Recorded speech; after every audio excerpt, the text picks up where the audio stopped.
এ তো সবে শুরু, এখন তো ট্রেলার দেখছে, আসল সিনেমা তো তারপরে।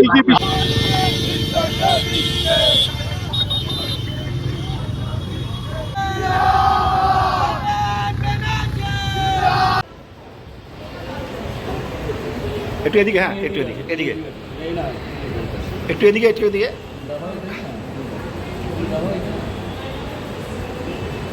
ওই দিদিটা তৃণমূল, ওই দিদিটা তৃণমূল, ওই দাদাটা তৃণমূল, আসছে কারা তৃণমূল, যাচ্ছে কারা তৃণমূল, বন্দে মাতরম, বন্দে মাতরম। বলবো যে রাজনীতি থেকে ভয় পেয়ে বা রাজনীতিতে কিছু স্ক্যাম আছে বলে রাজনীতি থেকে মুখ ঘুরিয়ে নেবেন না।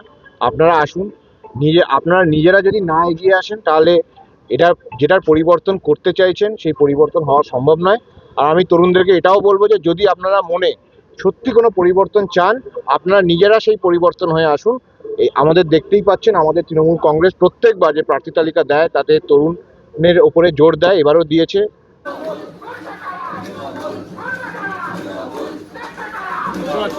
প্রায় 70-এর ওপরে প্রার্থী, তরুণ প্রার্থী।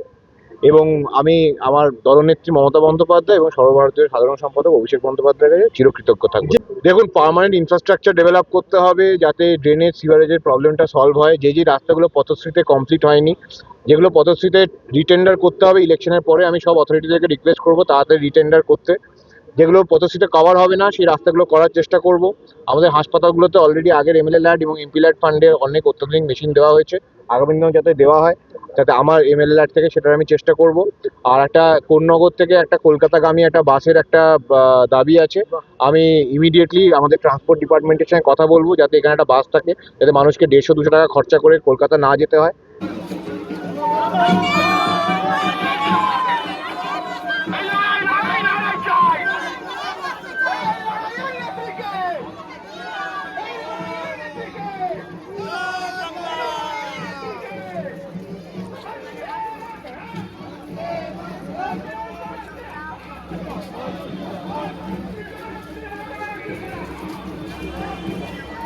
নিউটা 3 নম্বর বাস কিনা আমি জানি না, কিন্তু একটা বাস যেন কোন্নগর থেকে এসপ্ল্যানেড অবধি যায় এটার কথা ভাববো।